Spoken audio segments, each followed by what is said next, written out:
నేను మొట్టమొదటిగా ఈ ఊరు వచ్చింది ఎప్పుడంటే మన మీటింగ్ జరిగినప్పుడు నేను వచ్చాను.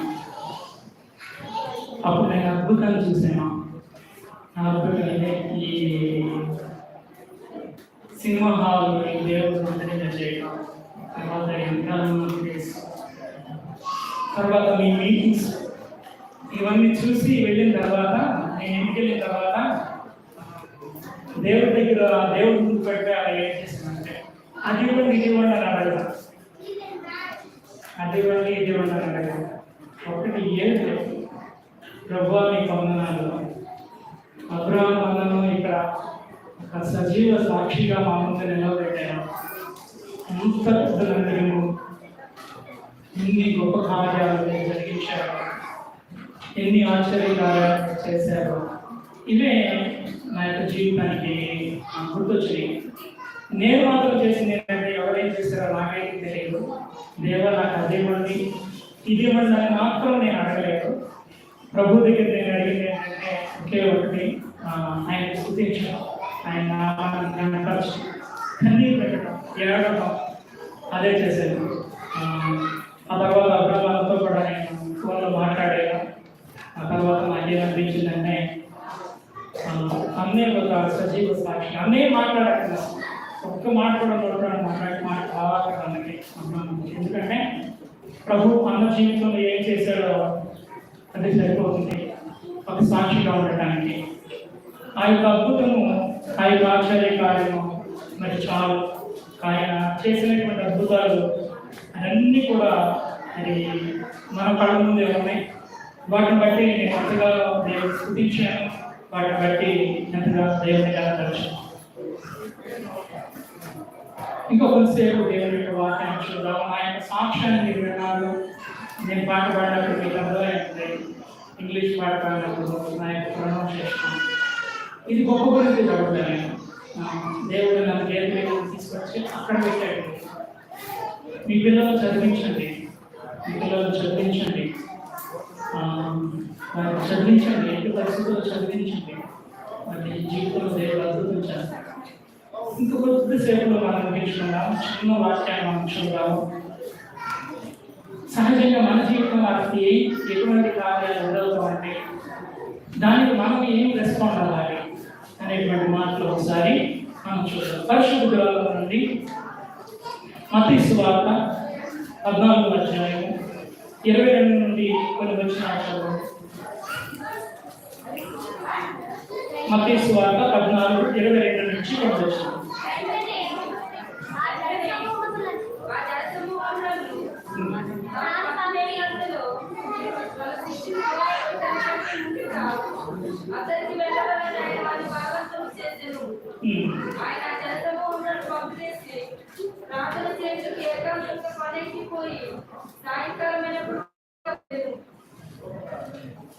ఇంకా చదవండి. అప్పటికి దోణి దరికి దూరముగా ఉండగా గాలి ఎదురైనందున అలల వల్ల పట్టబడుచుండేను. చాలు, ఇదంతా చదవక్కర్లేదు, మనకంతా తెలుసు. ఏమైంది అక్కడ మీటింగ్ అయిన తర్వాత యేసయ్య చేసినట్టే అక్కడున్న జనాలందరినీ వెళ్ళండి అయిపోయిన తర్వాత ఏంటంటే అందరూ వెళ్ళారు.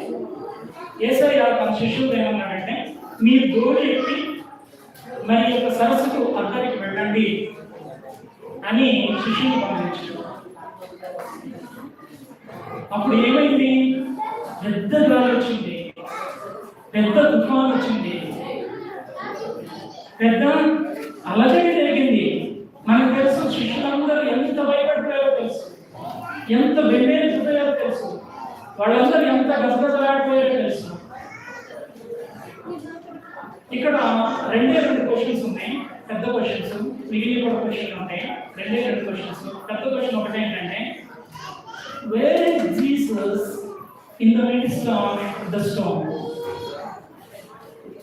ఈ యొక్క గాలి తుఫాను వచ్చినప్పుడు యేసయ్య ఎక్కడ, యేసయ్య ఎక్కడున్నాడు? యేసయ్య చెప్పాడు మీరు వెళ్ళండి అని శిష్యులు పంపిస్తున్నప్పుడు అక్కడ ఏం జరిగిందంటే పెద్ద గాలి వచ్చేసింది, తుఫాను వచ్చేసింది. వాళ్ళు భయపడిపోయారు, వారందరూ కూడా కేకలు వేస్తున్నారు. చనిపోదామని అనుకున్నారు, భయపడిపోయారు, ఆందోళన చెందారు. వాళ్ళు ఏం చేయాలో అర్థం కావట్లేదు. ఇక్కడ నేను చెబుతున్నటువంటి ప్రశ్న ఏంటంటే, ఈ యొక్క తుఫాను వచ్చిన సమయంలో యేసయ్య ఎక్కడున్నాడు? మన యొక్క క్రైస్తవులు ఎన్నో గాలి తుఫాన్లు, ఎన్నో అలజడులు, ఎన్నో శ్రమలు, ఎన్నో సమస్యలు, ఎంతో కన్నీళ్ళు, ఒక్కొక్కసారి ఎవరితో చెప్పుకోలేనటువంటి బాధలు కూడా నాకు ఎదురవుతాయి. నేను చెప్పేది ఏంటంటే, మన జీవితంలో ఇంత కష్టకరమైన పరిస్థితులు వచ్చినప్పుడు యేసయ్య ఎక్కడ? మనం దేవుని బిడ్డలే కదా. మనం దేవుని బిడ్డలైనప్పుడు మరి యేసయ్య ఏం చేస్తున్నాడు? యేసయ్య ఎక్కడున్నాడు? యేసయ్య ఏమైపోయాడు? ఇక్కడ మొట్టమొదటి మనం చూసినట్లయితే వెరీ జీసస్. వెరీ జీసస్ అంటే బైబిల్ గ్రంథంలో రాసింది ఆయన కొండ మీద ఉన్నాడు. కొండ మీద ఉన్నాడు యేసయ్య అంటే కొండ మీద ఉన్నటువంటి వ్యక్తిని కింద ఉన్నటువంటి ప్రజలు నిరుగా కనపరుస్తారు. అక్కడ ఉన్నటువంటి శిష్యులు ఏం చేస్తున్నారు ఆయన తెలుసు. యేసయ్య ఎక్కడున్నాడంటే కలుచూపు నీరులో ఉన్నాడు. మన యొక్క జీవితంలో చాలా కష్టాలు ఎదురవుతాయి, చాలా కన్నీరు ఎదురవుతుంది. అప్పుడు మనం అనుకుంటున్నాం, యేసయ్య నువ్వు ఎక్కడ? దేవా నువ్వు ఎక్కడ? నీవే కదా నన్ను రక్షించుకున్నావు, ఎక్కడున్నావు అంటే ఆయన కలుచూపు నీరులోనే ఉన్నాడు. ఏం చేస్తున్నాడు? యేసయ్య కొండ మీద ఉన్నాడు, సరే ఏం చేస్తున్నాడు? ఏం చేస్తున్నాడు? ప్రార్థన చేస్తున్నాడు. అక్కడ చక్కగా చెప్తుంది మాట. ఆయన ఏకాంతం నుండి ప్రార్థన చేస్తున్నాడు. మీకు తెలుసా, మనము కష్టాలు పాలైనప్పుడు, మనం కన్నీటి పాలైనప్పుడు, మనము వ్యాధి పాలలో చిక్కబడినప్పుడు మన ప్రభు అయిన యేసయ్య మనకు ప్రార్థన చేస్తున్నాడు. ఏమని ప్రార్థన చేస్తున్నాడు? Not to fail the test. మనకెదురైనటువంటి శోధనలో, మనకెదురైనటువంటి సమస్యల్లో, మనకెదురైన ఇరుకుల్లో, మనకెదురైనటువంటి ఇబ్బందుల్లో మనం తప్పిపోకూడదని ప్రార్థన చేస్తున్నాడు. ఇవన్నీ కూడా నేను బైబిల్లో చెప్తాను, నా సొంత కవితలు ఏం చదవట్లేదు. ఆయన ప్రార్థన చేస్తున్నాడు. ఏమని ప్రార్థన చేస్తున్నాడంటే, శిష్యుడికి ఆ శోధన ఎదురొద్దని తెలుసు, గాలి తుఫాను ఎదురవుతుందని తెలుసు, మన జీవితంలో కూడా కష్టాలు వస్తాయని ప్రభువుకు తెలుసు. ప్రభు ముందుగానే చెప్పాడు, ఈ లోకంలో మీకు శ్రమ కలుగును, మీరు ధైర్యంగా ఉండి నేను ఈ యొక్క లోకమును జయించుకున్నాను. ఈ లోకంలో మనకు శ్రమ వస్తుంది, కానీ గుర్తుపెట్టుకోవాల్సింది ఏంటంటే ప్రభు వాటిని అన్నింటినీ చేయించేస్తాడు. మనం ధైర్యంగా ఉండాలి. వీళ్ళైతే బెంబేలైపోయారు, వీళ్ళైతే కృపపడ్డారు, వీళ్ళైతే ఏం చేయాలో వీళ్ళకి అర్థం కాదు. చాలాసార్లు మన పరిస్థితి కూడా అట్లా, చాలాసార్లు మన యొక్క జీవితం కూడా ఆ విధంగా, ఎందుకయ్యా యేసయ్య నాకే ఎన్ని కష్టాలు పడ్డా, ఎందుకు ప్రభువా నాకే ఎన్ని కష్టాలు? నిజమే, ఒక్కొక్కసారి అందరూ బాగా ఉన్నట్టుగా కనిపిస్తారు, మనం ఒక్కడమే శ్రమ పడుతున్నట్టుగా కనిపిస్తాము. ఎందుకంటే ఒక్కొక్కరి శ్రమలు ఒక్కొక్కలాగా ఉంటాయి, ఒక్కొక్కరికి ఎదురైనటువంటి కష్టాలు ఒక్కొక్క విధంగా ఉంటాయి. నా లేక వయసులో నాకు ఎదురైంది ఏంటంటే చదువు అనేసి ఎదురుకి వచ్చేది. అది అందరికి ఎదురు కాకపోవచ్చు, కానీ ఒక్కొక్కరికి ఒక్కొక్కలాగా ఉంటాయి. కాబట్టి నాకే ఎందుకు అయ్యేది శ్రమ, నాకే ఎందుకు అయ్యేది కష్టాలు, నాకే ఎందుకు అయ్యేది శ్రమ అన్నట్టు బాధపడతాం. గుర్తుపెట్టుకోండి, దేవుని దృష్టిలో మనం ఉన్నాము కనుక, దేవునికి మనం చాలా ప్రత్యేకమైన వారము కనుక, మనల్ని బలపరచాలని, దేవుని యొక్క బిడ్డలుగా చేయాలని, ఒక ప్రత్యేకమైన జనాంగంగా ఉంచాలని ఆయన కోరుకుంటున్నాడు. కనుక ఈ యొక్క శోధనలు ఆయన అందిస్తూ ఉన్నాడు. ప్రభువు తెలియదా పంపించే ముందు వీళ్ళకి గాలి తుఫాను ఎదురవుతుందని తెలుసు. మరి ప్రభు చెప్పాడు వాళ్ళతో? చెప్పలేదు, వెళ్ళమని మాత్రమే చెప్పాడు. గాలి తుఫాను ఎదురవుతుంది, ధైర్యం ఉండండి, నేను వస్తానని ఏం చెప్పలా. శిష్యులతో ఏం చెప్పలేదు. మన యొక్క క్రైస్తవ జీవితంలో కూడా మనకి చాలా వాగ్దానాలు ఉన్నాయి. బైబిల్ మనకైతే వాగ్దానాలు ఉన్నాయి, కానీ ఒక్కొక్కసారి మనకి తెలియనటువంటి సమస్యలు ఎదురవుతాయి. ఆ యొక్క సమయంలో మనం గుర్తుపెట్టుకోవాల్సింది ఏంటంటే, యేసయ్య ఎక్కడున్నాడు? స్టోమ్ అయితే ఉంది, తుఫాన్ అయితే ఉంది, యేసయ్య ఎక్కడున్నాడంటే యేసయ్య పరిశుద్ధ మేలులో ఉన్నాడు. ఏం చేస్తున్నాడంటే ప్రార్థన చేస్తున్నాడు. ఏమని ప్రార్థన చేస్తున్నాడంటే, ఆ యొక్క శ్రమలో మనం కృంగిపోకూడదని, ఆ శ్రమలకు తల తగ్గకూడదని, ఆ శ్రమలకు లోనైపోకూడదని, ఆ శ్రమలను కృంగిపోకూడదని, ఆ శ్రమలను జయించాలని ప్రభు మన కొరకు ప్రార్థన చేస్తారన్నమాట. మొదటి ప్రశ్న మీకు అర్థమయ్యేది, జవాబు కూడా చేసింది. మొదటి ప్రశ్న ఏంటి? Where is Jesus in the midst of the storm? ఈ యొక్క గాలి తుఫాను వచ్చినప్పుడు యేసయ్య ఎక్కడ ఉన్నాడు? ఎక్కడున్నాడు? ఆయన కొండ మీద ఉన్నాడు. ఆయన ప్రార్థన చేస్తున్నాడు. ఆయన మన కొరకే ప్రార్థన చేస్తాడు. ఆయన మనకు సమీపంగానే ఉన్నాడు. మనల్ని చూస్తూనే ఉన్నాడు. ఆయన కన్ను ఎల్లప్పుడూ మనపైనే ఉంటాయి. రెండవ ప్రశ్న చాలా కష్టమైన ప్రశ్న, సమాధానం కూడా చాలా కష్టమైనది. రెండవ ప్రశ్న ఏంటంటే, do you recognise Jesus in the midst of the story? మనకు ఎదురైన గాలి తుఫానులలో యేసయ్యను మనం గుర్తించగలుగుతున్నామా? నా ప్రశ్న. Do you recognise Jesus in the midst of the storm? మన జీవితం అనేటువంటి గాలి తుఫానుల్లో, శ్రమలలో, వ్యాధులు, బాధలు యేసు క్రీస్తును మనం గుర్తించగలుగుతున్నామా? ఇక్కడ శిష్యులు ఉన్నారు. శిష్యులకు ఇక్కడ స్టోమ్ ఎదురైంది, గాలి తుఫాను ఎదురైంది. వాళ్ళు గుర్తించగలిగారా అంటే బైబిల్ ఏం చూపుతుందో ఒకసారి మనం చూద్దాం. రండి బైబిల్ గ్రంథాల నుండి మత్తయి సువార్త 14వ అధ్యాయము 26వ వచనం. ఆయన సముద్రం మీద నడుచుట శిష్యులు చూసి తొందరపడి భూతమని చెప్పుకొని భయము చేత కేకలు వేసింది. మీకు అర్థమైందా నా ప్రశ్న? మన యొక్క శ్రమలో, మన యొక్క గాలి తుఫానుల్లో, మన యొక్క కష్టాల్లో మనం యేసయ్యను గుర్తించగలుగుతున్నామా? ఆ జవాబు కంటే ముందు శిష్యుడికి ఎదురైనటువంటి గాలి తుఫానులో శిష్యుడు యేసయ్యను గుర్తించేదా? ఇప్పుడు మనం చదివినటువంటి వచనంలో అయితే గుర్తించాలి. ఇంకెక్కడ చదివినా కానీ గుర్తించిన వాళ్ళంటే గుర్తించలేదు. పైపెచ్చు ఏమంటున్నారు వాళ్ళు? భూతం అంటున్నారు. They misunderstood Jesus. పైపెచ్చు అర్థం చేసుకోవడానికి బదులు, గుర్తించడానికి బదులు ఏమనుకుంటున్నారు? భూతమేమో. సహజంగా గుర్తించడానికి ఏంటంటే, మన శ్రమలో, మనకు ఎదురైన సమస్యల్లో ప్రభువుని గుర్తించడం అంత ఈజీ కాదు, అంత తేలిక మాత్రం కాదు. ఎందుకంటే ఇక్కడ 12 మంది శిష్యులు ఉన్నారు. 12 మందిలో ఒక్కడంటే ఒక్కడు కూడా గుర్తించారు. ఒక్కడంటే ఒక్కడు కూడా గుర్తించారు. వీళ్ళందరికంటే అనుభవనీయుడు పెద్ద ఆయన ఒక ఆయన ఉన్నాడు. ఆయన పేరు చూద్దాం. శిష్యుల్లో పేతురు ఉన్నాడు. ఆయన ఏమన్నాడు ఒకసారి మనం చూద్దాం. రండి బైబిల్ గ్రంథంలో ఆయన ఏమన్నాడు చూడండి. 28వ వచనం. పేతురు, ప్రభువా నీవే అయితే నీళ్ళ మీద నడిచి నీ యొద్దకు వచ్చుటకు నాకు సెలవిమ్మని ఆయనతో నేను. సరే, పేతురు అందరికంటే వయసులో చాలా పెద్దవాడు, కొంచెం అనుభవం ఉన్నవాడు అన్ని విషయాల్లో కూడా. యేసయ్య ఇంకా దగ్గరకు ఉండేవాడు. అన్ని విషయాలు చుట్టూ మాట్లాడుతుంటాడు యేసయ్య.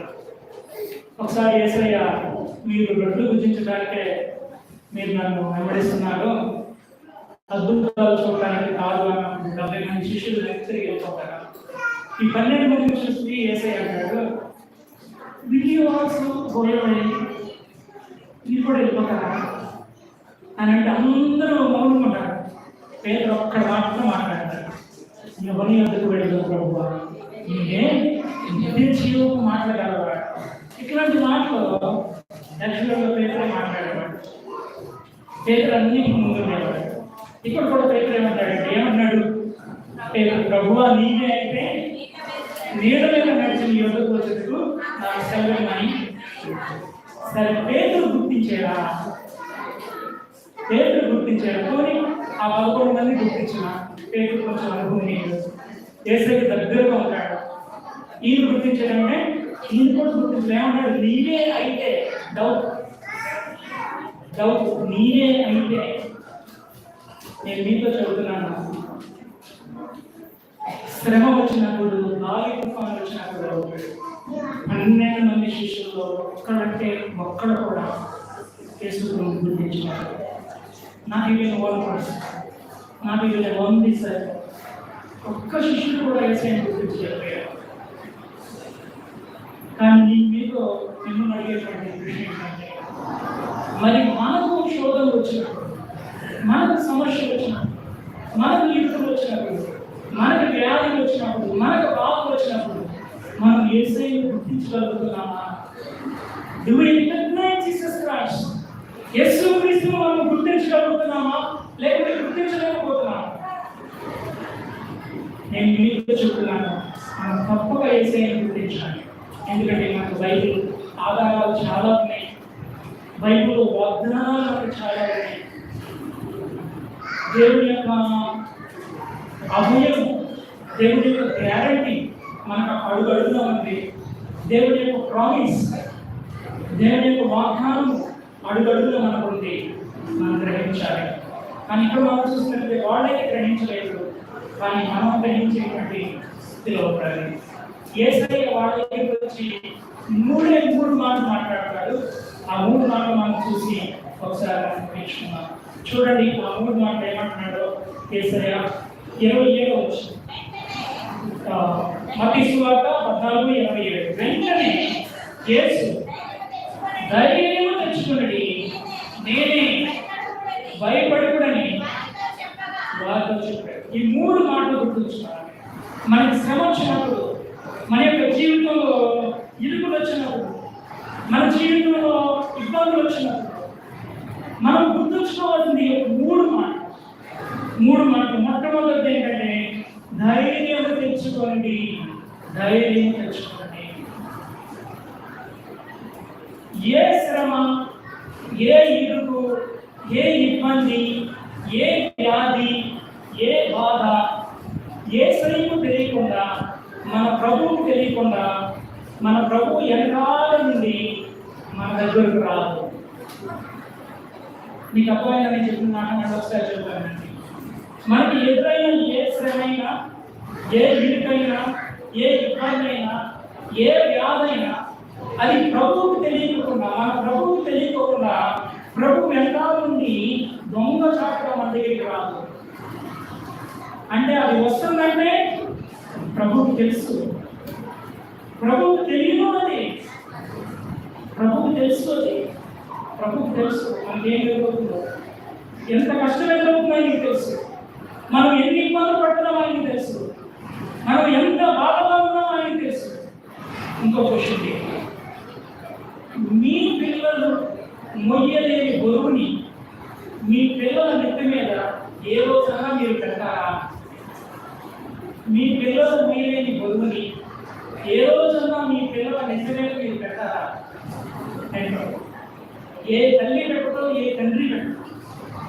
కానీ మనకంటే నా దేవుడు చెప్పలేనన్ని కోట్ల రెట్లు మంచివాడు. ఇంకా యేసయ్య ఏమంటారంటే, మీరు చెడ్డవాళ్ళకి మీ పిల్లలకి మంచి ఈవులను ఇయ్యలేనిగా, మీ యొక్క పిల్లలు కనుక రొట్టెలు అడిగితే రాత్రిస్తారా, చేపలు అడిగితే పామునిస్తారా? మీరు చెడ్డవాళ్ళకి మీ పిల్లలకు మంచి ఈవుల్ని ఇయ్యగలిగి ఉండగా పరలోకములో ఉన్నటువంటి తండ్రి ఇంకా ఎంత మంచి ఈవునిస్తాడు. కనుక ఒక్కటే గుర్తుపెట్టుకోవాలి, మనకు ఎదురైన ఈ యొక్క సమస్య, మనకు ఎదురైన ఈ ఇబ్బంది, మనకు ఎదురైన ఈ వ్యాధి, మనకు ఎదురైనటువంటి ఈ బాధ, అది దేవుని వెనకాల నుండి రాలేదు. తర్వాత ఇంకొకటి ఏంటంటే, మనం మొయ్యలేని కూడా కాదు, మనం మొయ్యగలము. ప్రభువుకు తెలుసు, దేవుడు నా దగ్గరికి ఒక సమస్యను పంపించేటప్పుడు నా కుమారుడు పాల్ప్రసాద్ దానిని మొయ్యగలడని తెలుసు నా ప్రభువుకి. దానిని నేను జయించగలనని నా ప్రభువుకి తెలుసు. నాకే కాదు, మీకు కూడా అంటే మీరు మొయ్యగలరని తెలుసు, మీరు జయించగలరని తెలుసు. కానీ పరిస్థితులు ఎట్లా ఉంది అంటే, అయ్యా నేను మొయ్యలేకపోతున్నానయ్యా, చాలా కష్టంగా ఉందయ్యా అన్నట్టు అనిపిస్తుంది. కానీ ప్రభువుని అడగండి, తప్పకుండా ఆ యొక్క కష్టంలో కూడా మనకు సహాయం చేస్తాడు, మన ఇరుకుల్లో కూడా సహాయం చేస్తాడు, మన ఇబ్బందుల్లో కూడా సహాయం చేస్తాడు. మొట్టమొదటిగా ప్రభు చెప్పినటువంటి మాట ఏంటంటే ధైర్యం తెచ్చుకోండి. అసలు భూమంతా తలకిందలైపోయినా కానీ మనం చాలా ధైర్యం. భూమి మార్పు నొందినను, నడి సముద్రంలో పర్వతములు మునిగినను, వాటి జలములు దోషించుతూ మురికి కట్టినను, ఆ పొంగులకు పర్వతములు కదిలినను మనము భయపడము. అది దయచేసి మనము భయపడము. ఏమంటారు చూస్తే ఓర్మాయం ఏంటంత అంటున్నారు? భూమి మార్పులతో భయపడంట, వీళ్ళు నడి సముద్రంలో పర్వతాలు మునిగిపోయిన భయపడంట, వాటి జలములు పోషిస్తూ మృదు కట్టినాక భయపడంట, వీళ్ళ ఆ పొంగులకు పర్వతాలు కరిగిపోయినా భయపడంట. ఏంటి అని నేను చూశాను. అక్కడ ఏమరాసిందంటే మొదటి విషయం, దేవుడు మనకు ఆశ్రయమును దుర్గములై ఉన్నాడు, ఆపత్కాలంలో ఆయన నమ్మకం తగిన సహాయకుడు. కీర్తన గ్రంథము 46:1-3. దేవుడు మనకు ఆశ్రయము దొరుకుతుంది, ఆపద వచ్చినప్పుడు ఆయన నమ్ముకుని సహాయకుడు. భూమి మార్పు నొందినా భయపడాల్సి, నడి సముద్రంలో పర్వతాలు మునిగిపోయినా భయపడాల్సి, వాటి జలము పోషించుతూ మురుగు పెట్టినా భయపడాలి. ఎందుకంటే ప్రభువు నాకున్నాడు. ఈ ధైర్యం అందుకున్నాడు, ఈ ధైర్యం ఉండాలి. అందుకే ప్రభు అంటాడు ధైర్యం తెచ్చుకోండి. మొట్టమొదటి మాట ఏమన్నాడు? ధైర్యం తెచ్చుకోండి. రెండో మాట చూడండి, ఎంత అద్భుతంగా నేనే. ఏమన్నాడు ప్రభు? నేనే. చాలాసార్లు మన కన్నీటిలో, చాలాసార్లు మన వ్యాధిలో, చాలాసార్లు మన బాధలో, చాలాసార్లు మన నిస్సహాయ స్థితిలో ప్రభు మన దగ్గరికి వస్తాడు డైరెక్ట్గా. కానీ మనం గుర్తించగలం, ప్రభు డైరెక్ట్గా దగ్గరికి లేదు, వాళ్ళు పోతాం అనుకున్నారు. కానీ ప్రభు వాళ్ళు అన్నాడు నేనే. గుర్తుంచుకోండి, మనకి ఎదురైన శ్రమంలో, మనకి ఎదురైన కష్టాలలో ప్రభు మన దగ్గరికి వస్తాడు. నేనే అనేటువంటి అభయాన్ని ఇస్తాడు. ఆ అభయాన్ని మనము ప్రభు నుండి పొందుతున్నాం. అంతమాత్రమే కాకుండా మూడవ ఆయన అన్నాడు, మూడవ మాట ఏమన్నాడు? భయపడకుడి. భయపడకుడి అనేటువంటి మాట బైబిల్ గ్రంథంలో 365 సార్లు రాస్తుంది. ఇదే చెప్పేస్తారు. అంటే రోజుకి ఒక్కసారి దేవుడు మాట్లాడు భయపడకుడి, భయపడుతుంది. మన భుజం తట్టి భయపడుతుంది అన్నాడు. ఒకసారి నేను కర్ణాటకలో చదువుకున్నాను. అప్పుడు నేను ఒక టీంతో పాటు, మా యొక్క కాలేజీ టీంతో పాటు గుంటూరు ప్రాంతానికి వచ్చాను. అక్కడ తెలుగు వచ్చిన నేను అక్కడనే తెలుగు వచ్చినండి. ఇప్పుడు ఉన్న వాళ్ళంతా తెలుగు వచ్చారు, కానీ టీంతో పాటు తెలుగు వచ్చిన నేను అక్కడనే. అప్పుడు మా యొక్క డీన్ గారు వాక్యం చెప్పడానికి చేసిన పడ్డాడు. నన్ను ట్రాన్స్లేషన్కి రామన్నారు. సరే మామూలుగా నేను ట్రాన్స్లేషన్ చేస్తాను. అయితే మా డీన్ గారు అనేటప్పటికీ ఎందుకో నాకు మనసులో కొంచెం బయట ఎక్కడో ఉంది. నేను అలా కుర్చీలో లేచి వస్తూ ఉంటుంటే నా పక్కనే మా లెక్చరర్ ఉన్నాడు. ఆయన నా భుజం వేసి ఈ స్ట్రాంగ్ కాల్ అన్నాడు. నా భుజం మీద ఇలా చేసి ధైర్యం ముందు కాల్ అన్నాడు. అసలు ఒక్క మాటే, అసలు భయం ఎక్కడికి తెలియదు, ఏదో తెలియదు. వాళ్ళందరూ మలయాళీస్, వాళ్ళు మలయాళం మాట్లాడతారు, కానీ ఆ రోజు ఇంగ్లీష్ వాళ్ళు చెప్పారు. నాకు ఏం కాదు, నేను చాలా బాగా ప్రార్థన చేశాను. ఇంకోటి బతుకు గురించి కాదు చెప్పేది, దేవుడు 90%. నిన్ను కూడా దేవుడు అలా చేస్తారు, నువ్వు కూడా అలా చేస్తారు. చాలా బాగా తర్జుమా చేయడం జరిగింది. ఎందుకంటే ఆయన నా భుజం దగ్గర బీ స్ట్రాంగ్ కావాలన్నాడు, ధైర్యం కావాలన్నాడు. దేవుడు అంటాడు భయపడుకుని అని మన భుజం దగ్గర ఉన్నాడు. ప్రతిసారి వస్తున్నాడు మన భుజం దగ్గర. భయపడకండి, నేను మీతో ఉంటాను. దేవుడు బిడ్డారు, మన దేవుడు చాలా గొప్ప. నాకు ఎదురైనటువంటి సమస్యల్లో నా ప్రభువు నాకు సహాయం చేశాడు. నేను ఆయన సమస్యను మోయగలని ప్రభువు చేశాను. కానీ ఇంతవరకు నేను ఆ పని చేయలేదు. మీరు పని చేయలేకపోతే పేదలు తీయలేదు, కానీ ఆ టైంలో చేశాను. అది నేను చేయగలని ప్రభువు తెలుసుకోవాలనుకుంటున్నాను. ఏ వాళ్ళ నుండి ఏ వాళ్ళ నేను చేశాను, దాన్ని నేను జయించగలిగాను. అదే విధంగా మరి అపోజిట్ పౌరుని సువార్త ప్రకటిస్తున్న చెరసాలలో పెట్టినప్పుడు వాటన్నింటినీ జయించి ఆ యొక్క చెరసాలలో ఉండే ఎంతో మందికి సువార్త చెప్పాడు. వనేసింగ్ గురించి మనం చూసినట్లయితే వనేసింగ్ గురించి ఆయన చెప్తూ ఉంటాడు, నా బంధకంలో నేను కైనా నా కుమారుడు అని చెప్తూ ఉంటాడు అపోజిట్ పౌరులు. ఈ యొక్క తెలుగు మనకు రాశాడు, నా బంధకంలో నేను కైనా నా కుమారుడు అని చెప్తూ ఉంటాడు. ఆ యొక్క బంధకంలో ఉంటానే సువార్తను ఆయన ప్రకటించాడు. తిమోతికి రాస్తూ ఆయన అంటాడు, I was chained, but God's word was not chained. నేను బంధకముల చేత బంధింపబడి ఉన్నాను, కానీ దేవుని యొక్క వాక్యము బంధింపబడి ఉండలేదు. కనుక దేవుడు మనకు ఎన్నో వర్తమానాలు ఇచ్చాడు, ఎంతో అభయం ఇచ్చాడు, ఎంతో షూరిటీ ఇచ్చాడు.